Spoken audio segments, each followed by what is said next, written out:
Assalamualaikum warahmatullahi wabarakatuh. Alhamdulillahi alamin. Wabihi nasta'in ala umuri dunya waddin. Wassalatu wassalamu ala asrafil anbiya wal mursalin wa ala alihi wa ashabihi ajma'in, amma ba'. Sadatu wa sayyidatil a'izza wa ikhwanil kiram, kita akan membicarakan asal mula Nabi Adam alaihissalam. Sesudah langit dan bumi, malaikat dan jin atau iblis diciptakan, maka Allah hendak menciptakan makhluk yang akan diperintahkan untuk mengelola bumi. Hal itu diutarakan kepada para malaikat. Aku akan menciptakan manusia untuk menjadi pengatur bumi. Para malaikat mengira lalai dalam menjalankan tugasnya, maka mereka berkata, mengapa Tuhan menciptakan manusia? Bukankah mereka hanya akan berbuat kerusakan di atas bumi?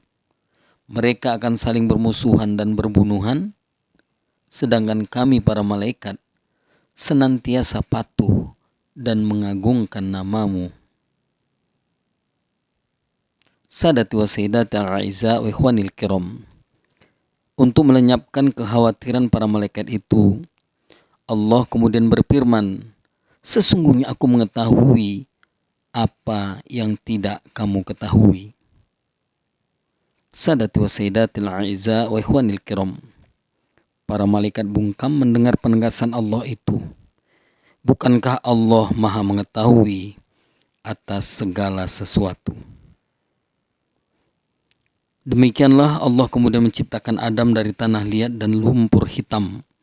Setelah terbentuk kemudian dimasukkan ruh ke dalamnya. Adam pun kemudian hidup, bisa berdiri tegak. Sadati wa sayyidatil a'izza wa ikhwanil kiram. Allah kemudian memerintahkan para malaikat untuk bersujud atau menghormat kepada Adam. Para malaikat pun bersujud sebagai pernyataan hormat dan ucapan selamat atas terciptanya Adam. Hanya iblis yang tidak mau bersujud. Ia membangkang perintah Allah. Allah bertanya, apakah yang membuat engkau tidak mau bersujud kepada Adam? Saya lebih baik dari Adam. Engkau ciptakan saya dari api, sedangkan Adam hanya dari segumpal tanah, kata iblis dengan menyombongkan diri. Yang berpendapat api lebih baik daripada tanah adalah iblis sendiri. Padahal hanya Tuhanlah yang maha tahu siapa yang lebih mulia di antara makhluk ciptaannya. Sadati wa sayyidatil a'izza wa ikhwanil kiram. Allah murka mendengar jawaban iblis. Hai iblis, keluarlah engkau dari surga. Sungguh tidak patut kau tinggal di sini lagi dan terkutuklah engkau selama-lamanya. Iblis berkata, wahai Tuhan, engkau kutuk dan engkau usir aku dari surga karena Adam. Aku rela, tapi kabulkanlah permohonanku untuk hidup lama hingga hari kiamat kelak nanti. Sadati wa sayyidatil a'izza wa ikhwanil kiram. Permohonan iblis dikabulkan. Ia akan dibiarkan hidup sampai hari kiamat tiba. Iblis kemudian bersumpah, ya Tuhan, karena engkau telah menghukum saya sebagai tersesat, maka saya akan menghalang-halangi Adam dan keturunannya dari jalanmu yang lurus. Saya akan mendatangi mereka dari muka dan belakang, dari kiri dan juga dari kanan. Sadatu wa sayyidatil a'izza wa ikhwanil kiram. Itulah sumpah iblis. Ia bertekad akan menyesatkan Adam dan keturunannya agar mereka menjauhi perintah Tuhan untuk selalu berbuat kekacauan di muka bumi, saling bermusuhan dan saling berbunuhan antara satu dengan lainnya. Sadatu wa sayyidatil a'izza ikhwanil kiram. Allah berfirman, Untuk melawan segala tipu daya dan akal busukmu, aku beri manusia senjata yang ampuh. Dengan akal itu, aku bimbing mereka dengan petunjuk-petunjuk agama. Aku tuntun mereka ke jalan yang benar. Dengan akal itu, manusia akan mampu membedakan mana yang benar dan mana yang salah. Siapa yang tidak menggunakan akalnya, tentu dapat kau sesatkan. Mereka yang sesat itu akan mempertanggungjawabkan perbuatannya padaku di hari kemudian kelak. Sadatu wa sayyidatul a'izza wa ikhwanil kiram, mendengar firman Allah, iblis semakin benci kepada Adam. Ia kemudian mendekati Adam. Diperiksanya seluruh tubuh Adam. Ia ingin mencari titik kelemahan Adam. Akhirnya dapat ditemukannya juga, yaitu nafsu. Nafsu cenderung melakukan perbuatan yang buruk. Bila manusia cenderung menurutkan hawa nafsunya, maka sangat mudah bagi iblis untuk menjerumuskannya. Sadati wa sayyidatil a'izza wa ikhwanil kiram, Allah kemudian mengajarkan kepada Adam nama-nama benda yang dilihatnya. Dengan demikian, Adam mengetahui nama-nama benda yang ada di muka bumi. Itulah pengetahuan pokok yang nanti diperlukannya untuk mengatur dan memelihara bumi. Kemudian para malaikat, Allah ingin membuktikan kemampuan manusia untuk mengatur dan memelihara bumi. Allah berfirman kepada malaikat, sebutkanlah kepadaku nama-nama benda itu. Maha suci Engkau ya Allah, tidak ada yang kami ketahui selain apa yang Engkau ajarkan kepada kami. Hanya Engkaulah yang mengetahui segala-galanya, kata para malaikat dengan penuh ta'zim.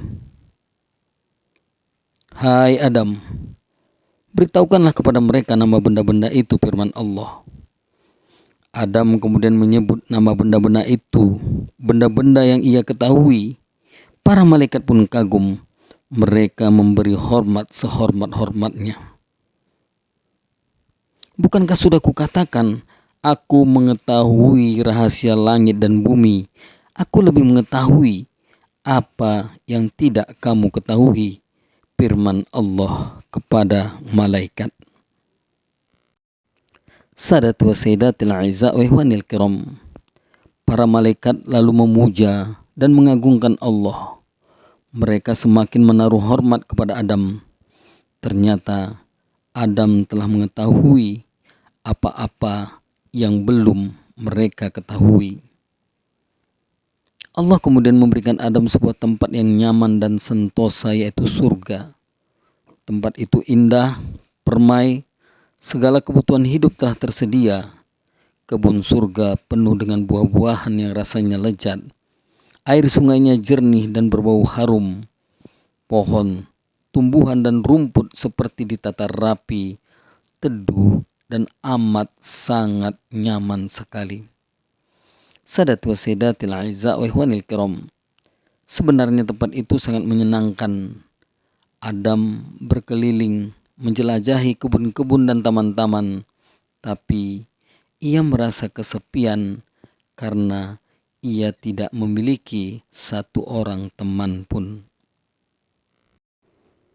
Sadati wa sayyidatil a'izza wa ikhwanil kiram, demikianlah kisah Nabi Adam alaihissalam sebagai perbandingan buat kita, bahwasanya tidaklah semua makhluk itu diciptakan Allah sebagai makhluk yang mulia. Ada beberapa makhluk yang diistimewakan oleh Allah Subhanahu wa Ta'ala. Di antaranya adalah kita manusia. Kita mulia di sisi Allah kalau kita mentaati Allah dan menjauhi segala larangan-larangan Allah. Pada pertemuan berikutnya kita akan berbicara tentang diciptakannya ibu umat manusia. Sadatu wa sayyidatil a'izza wa ikhwanil kiram, demikianlah yang dapat disampaikan, lebih dan kurang saya mohon maaf. Kepada Allah saya mohon ampun. Wabillahi taufik wal hidayah. Assalamualaikum warahmatullahi wabarakatuh.